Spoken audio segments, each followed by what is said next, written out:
Madonna, 1983. Back in 1983, a 24-year-old girl from Michigan was hustling in New York City, crashing on couches, dancing in clubs, and basically doing whatever it took to make her dream happen. That scrappy, unstoppable energy is exactly what shines through Madonna's self-titled debut album, released on July 27, 1983. Listening to this record feels like stepping right into the pulse of that era. It's full of songs that make you want to move, smile, and just forget everything else for a while. Holiday was the one that really put her on the map.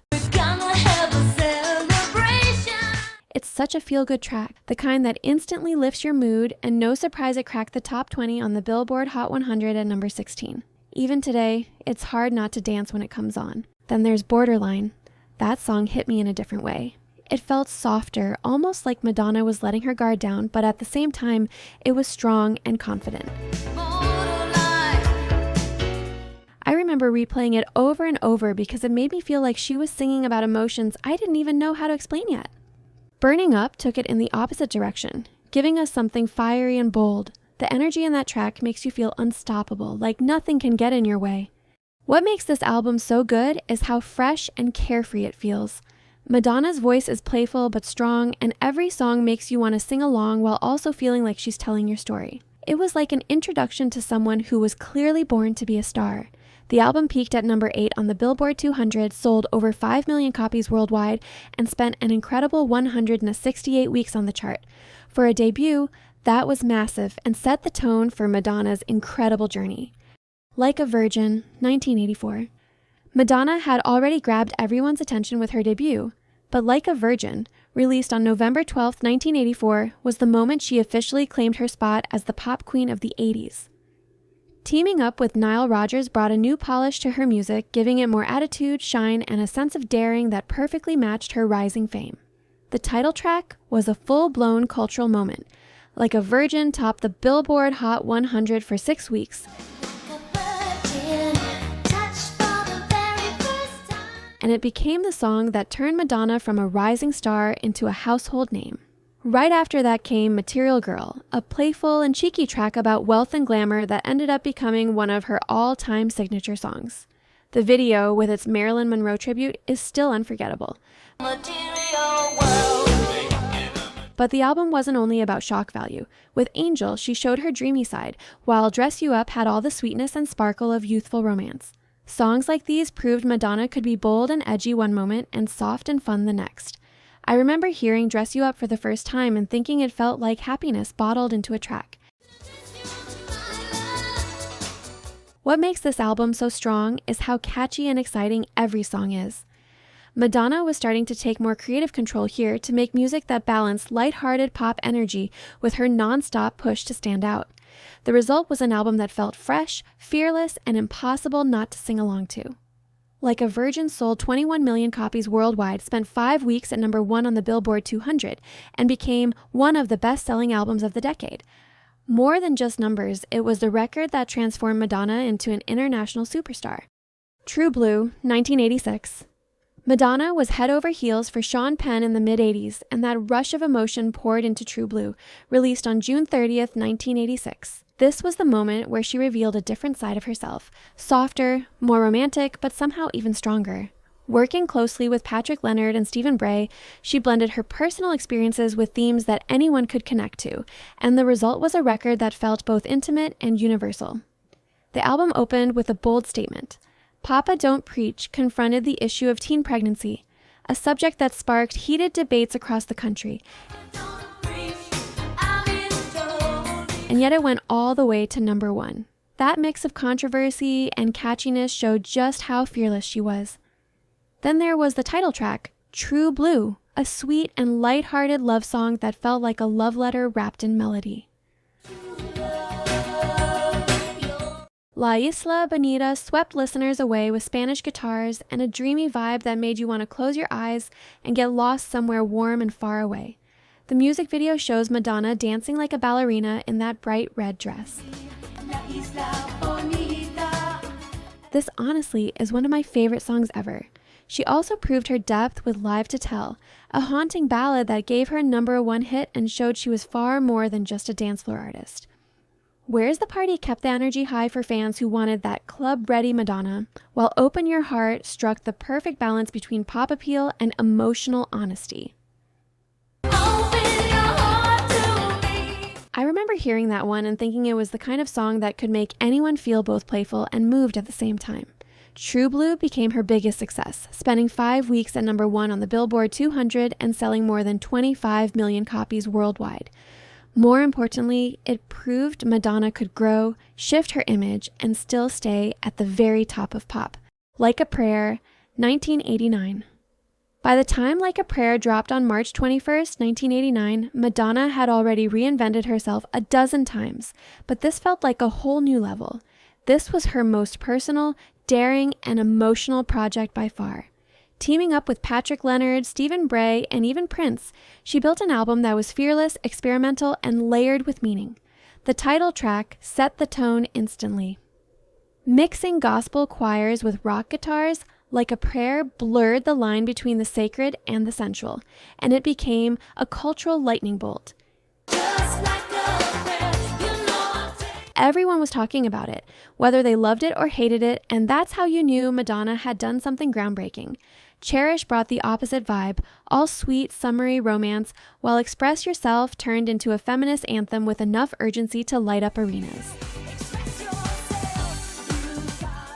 Then there were the lesser-known tracks that really showed her growth. Keep It Together celebrated the power of family with funky, upbeat energy, while Oh Father revealed her most vulnerable side in a haunting ballad about her complicated past. It mentioned about her mother's death and the subsequent relationship with her father that was very complicated. Madonna co-wrote nearly every track, taking full control in a way she never had before, and the result was an album that felt unified, bold, and timeless. Like a Prayer absolutely dominated, spending 6 weeks at number 1 on the Billboard 200 and moving over 15 million copies worldwide. More importantly, it marked the moment Madonna shifted from pop icon to a serious artist. She proved she could stir up global conversation, push boundaries, and still deliver hits that defined an entire era. I'm Breathless, 1990. Just when we thought Madonna was only about pop hits and scandalous energy, she gave us something totally different with I'm Breathless, released on May 22, 1990. Whoever came up with the idea of blending Madonna with old Hollywood jazz needs a raise. The lead single, Vogue, is pure iconic energy. Every beat just pulls you in, and my mom says she blasted this song nonstop back in her days. Then there's Hanky Panky, which is cheeky, daring, and classic Madonna. It makes you grin and sing along even when you're alone, and I'll admit I've done just that more than once. What made the album even cooler were the dramatic, cinematic tracks. Sooner or Later and Now I'm Following You felt like mini-movies in themselves. They were filled with that old Hollywood charm that Madonna owned completely. Listening to them, you almost picture her under the stage lights, giving a performance packed with flair, confidence, and a wink to the audience.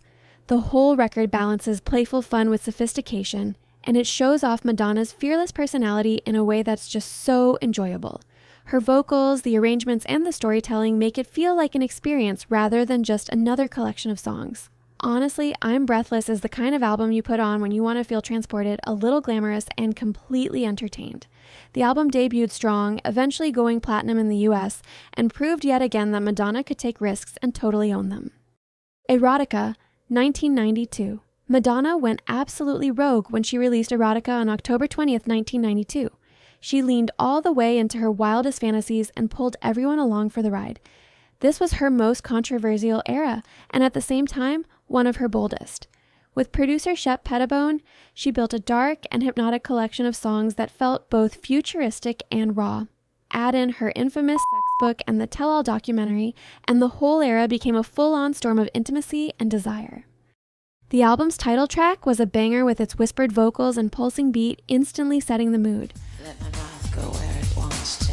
Give it up. Give me that. Her remake of the song Fever transformed a Peggy Lee classic into a sweaty, club-ready track, while Deeper and Deeper exploded with excitement on the dance floor.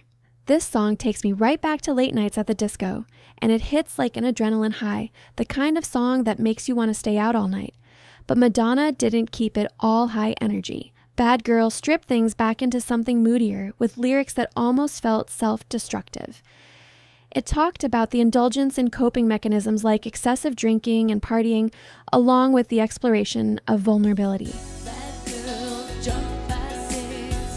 Then came Rain, which still feels like one of her most beautiful songs. The music video showed Madonna in a studio where she has literally locked lips with another actress. Overall, Erotica was soft and emotional, layering lush sounds with lyrics that poured straight from the heart. The backlash was massive, though. Due to censorship, critics, and moral outrage, the music sometimes got lost in the headlines. Sales reached around 6 million worldwide, far below her earlier blockbusters. But in hindsight, it's clear Erotica was far ahead of its time. Bedtime Stories, 1994. Madonna didn't let the backlash from Erotica hold her back. Instead, she came back stronger with Bedtime Stories, released on October 25, 1994. This time, she softened her sound but kept her edge, blending R&B, soul, and smooth electronic beats into something sleek, stylish, and personal. Working with Babyface, Dave Hall, and Nelly Hooper, she crafted what felt like her most mature and intimate album yet, full of reflection, love, and emotional growth. Secret has always been one of my favorites. It's slow, sensual, and intimate, and you can hear Madonna's confidence in every note. Then there's Take a Bow, which hits like heartbreak wrapped in perfection, with lush strings and vocals that cut right through you. The title track, Bedtime Story, is totally hypnotic, and who can forget that music video which looks like it was made on a strict budget. It had that psychedelic vibe and was somewhat crazy, but we all loved it anyway. Fun fact, it was just made to look cheap, but was actually one of the most expensive music videos made at the time. Madonna's sass comes through on Human Nature, a clever and honest response to the critics of Erotica, while tracks like Sanctuary and Forbidden Love dig deep into spiritual and emotional healing. She co-wrote most of the songs, and you can feel the dedication she poured into every track. I remember listening to this album and feeling like she was letting us in, sharing a side of herself that was strong, honest, and quietly fearless. Bedtime Stories peaked at number 3 on the Billboard 200 and sold over 8 million copies worldwide. But for me, it's not about the numbers. What makes this album special is how Madonna reinvented herself with poise, evolving and growing without ever losing her essence. The album feels like her saying, "I've been through a lot, and here I am, stronger and wiser." And that sincerity is why it remains one of my favorite and most underrated Madonna albums. Ray of Light, 1998. After becoming a mother to Lourdes and diving deep into her study of Kabbalah, Madonna came back with what many consider her masterpiece, Ray of Light, released on February 22, 1998. This album felt like a total rebirth, blending new electronic sounds with deeply personal lyrics about motherhood, love, loss, and self-discovery. Working with William Orbit, she created her most innovative and emotionally raw album yet, one that feels intimate but also universal. The title track, Ray of Light, is filled with emotion and cosmic energy. It's one of those songs that makes you stop and just take it all in. Frozen is hauntingly beautiful, with Middle Eastern-inspired melodies and atmospheric layers that let Madonna's transformed vocals shine. The Power of Goodbye has stayed with me ever since I first heard it. The song heartbreakingly captures the agony of letting go, paired with lush electronic production that gives me chills every time. Then there's Drowned World and Swim, where Madonna explores a more maternal and vulnerable side of herself, and Nothing Really Matters closes the album on a spiritual, almost cinematic note. Songs like Substitute for Love and Skin continue the emotional journey, showing that she could push musical boundaries while keeping the album deeply personal. I remember listening and thinking how brave it was for her to be so open and experimental all at once. Ray of Light debuted at number 2 on the Billboard 200, sold over 16 million copies worldwide, and earned Madonna several Grammys, including Best Pop Album. For me, what makes this record so special is the way Madonna completely reinvented herself as an artist while staying emotionally honest and spiritually grounded. Music, 2000. Madonna kicked off the new millennium with Music, released on August 21, 2000, and she did it in full dance floor style. Teaming up with French producer Mirwais Ahmadzai, she put together an album that felt futuristic but still fun, sleek electronic sounds mixed with pure pop energy. It was Madonna proving once again that she could set the tone for an entire era while still keeping her edge. The title track, Music, was an instant party starter, with robotic vocals and a groove that practically forced you to move. It became one of those songs you couldn't escape, and honestly, you didn't want to. Don't Tell Me was a surprise too. On the surface, it carried traditional country guitar riffs, but paired with electronic beats, it felt totally fresh and unexpected. Then there's What It Feels Like for a Girl, a haunting, cinematic moment where Madonna slows things down to deliver something thoughtful and deeply introspective. The album kept moving between high-energy dance anthems and softer, more reflective moments. Impressive Instant was pure club magic, while Paradise and Gone brought out a melancholy side that added depth and balance. Runaway Lover had a playful Latin twist, and I Deserve It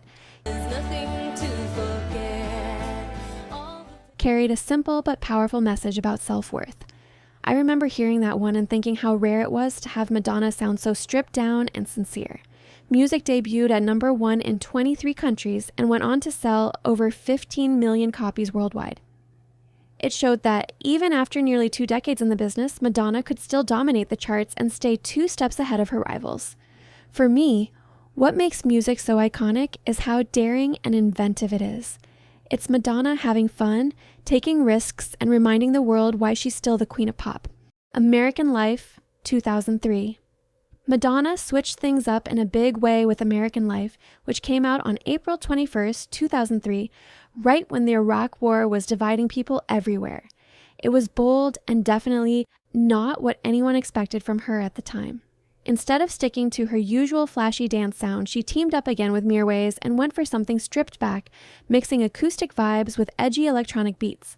It was fresh and showed a side of her we hadn't really seen before. The album opens with the title track, American Life, where she talks about the emptiness of fame, money, and chasing the American dream. It was raw, it got people talking, and honestly, some loved it while others didn't know what to make of it. Hollywood keeps that energy going, questioning why people are so obsessed with celebrity culture, while Love Profusion softens things up with pretty romantic melodies that still tie back to the deeper themes of the record. Listening to the album feels almost like peeking into her personal journal, just with beats and guitars backing it up. Nobody Knows Me and Intervention dive into loneliness and searching for something more, which gave the album a special emotional pull. Way up like a bird in the sky. Then you've got Die Another Day, her James Bond song, which adds a much-needed burst of energy and dance floor fun. Tracks like Ecstatic Process and Easy Ride keep blending folk and electronic sounds, and even if they're a little rough around the edges, that just makes them feel real. Even though American Life wasn't one of her biggest sellers, peaking at number 7 and moving about 4 million copies worldwide, it stood out because of how brave it was. Confessions on a Dance Floor, 2005. After the mixed reaction to American Life, Madonna reminded everyone why she's the queen of pop by giving us exactly what we needed, a non-stop dance party. Confessions on a Dance Floor dropped on November 11, 2005, and instead of playing it safe, she teamed up with Stuart Price to create a full-on 56-minute trip of disco, house, and electronic beats that felt both throwback and super modern for the mid-2000s. Right from the start, Hung Up was everywhere, sampling ABBA's Gimme, Gimme, Gimme. It became one of her biggest hits ever, topping charts in basically every country. The whole album plays like the best DJ set you've ever heard, with songs flowing into each other so smoothly that once it starts, you don't want to stop. Sorry came next, and it's pure infectious energy. It's one of those songs packed with disco vibes that lives rent-free in my head. The opener, Get Together, sets the tone perfectly, spreading a message of love and unity while the beat just pulls you in. Jump is all about joy and freedom, and it feels like a burst of sunshine after the heavier, more serious mood of her last album. Then you've got playful, experimental moments like How High and Isaac, while tracks like Push and Like It or Not keep the dance floor alive so there's never a dull second. The world clearly loved it. Confessions on a Dance Floor debuted at number 1 in 40 countries and sold over 12 million copies worldwide. Critics praised it, fans lived for it, and Madonna proved once again that sometimes the smartest move is to make people dance. Hard Candy, 2008. By 2008, Madonna had already reinvented herself more times than most artists do in their entire careers. So the big question was, what's next? Coming off the glittery disco ride of Confessions on a Dance Floor, she shocked everyone by diving straight into R&B and hip-hop. Hard Candy, released on April 28, 2008, was her way of showing that she could still play with the sounds of the moment, but of course, do it her way. The lineup was stacked. Timbaland, Pharrell, Danja. Basically, the hottest producers of the time were behind the boards, which meant the beats were loud and dripping with swagger. The first single, 4 Minutes, featuring Justin Timberlake, was everywhere. That horn section alone could knock you out, and paired with Timbaland's futuristic production, it was impossible not to move. When I first heard it, I remember thinking, wait, Madonna's doing this now? And honestly, it slapped. Give It To Me kept that same energy, basically daring you not to dance, while tracks like Heartbeat showed a softer, flirty side. Miles Away pulled back the curtain even more, giving us a glimpse into Madonna's personal struggles with love and distance. Then you had the playful battles of She's Not Me and the chaotic, over-the-top vibe of Incredible, songs that weren't afraid to lean into their messiness. And let's not forget Beat Goes On with Kanye West, which added a layer of cool confidence and swagger. Reception-wise, fans and critics were split. Some loved that Madonna was experimenting with hip-hop and R&B, while others rolled their eyes and said she was just chasing trends. But either way, people were talking, and that's always been part of her power. The album still debuted at number 1 in 37 countries and sold around 4 million copies worldwide, proving that even when she switched things up, she could dominate the charts. MDNA, 2012. By 2012, Madonna had been through it all. Divorce drama, custody battles, career pressure, and non-stop media attention. But instead of backing down, she came back swinging with MDNA, released on March 23, 2012. You can feel all of that raw emotion poured into the music. Give Me All Your Louvin' with Nicki Minaj and MIA was pure cheerleader energy and impossible not to bop along with. Girl Gone Wild carried that freedom vibe, and I remember this being my favorite dance song. Then you've got Masterpiece, which slows things down with sweeping, mature vocals that feel powerful but controlled. Of course, this is Madonna, so she didn't play it safe. Gang Bang is dark, heavy, and confrontational, a reminder that she can still shock when she wants to. On the flip side, tracks like I'm Addicted and Turn Up the Radio are built for blasting out loud, those carefree dance tracks that let you forget about everything for a few minutes. The production across the album blends electro dance, modern pop, and that signature Madonna magic so smoothly that every track feels completely hers. With collaborators like Martin Solveig, Benny Benassi, and William Orbit, MDNA came together as a fun, emotional, and cohesive ride, and it still made a huge mark.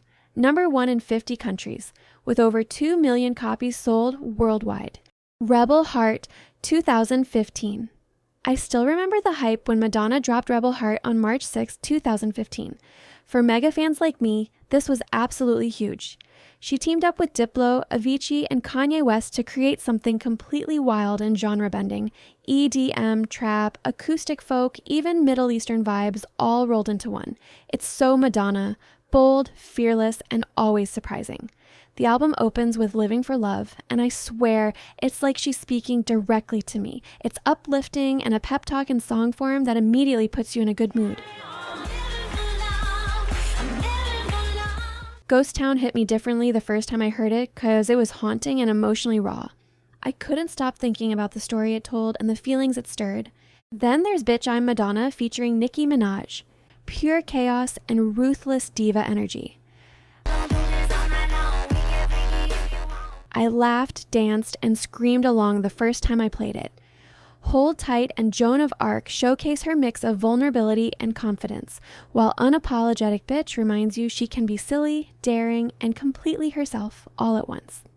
Rebel Heart debuted at number 2 in most major markets and has sold in excess of 1 million copies worldwide. I've listened to this album so many times, and every single play reminds me why Madonna is the queen of pop.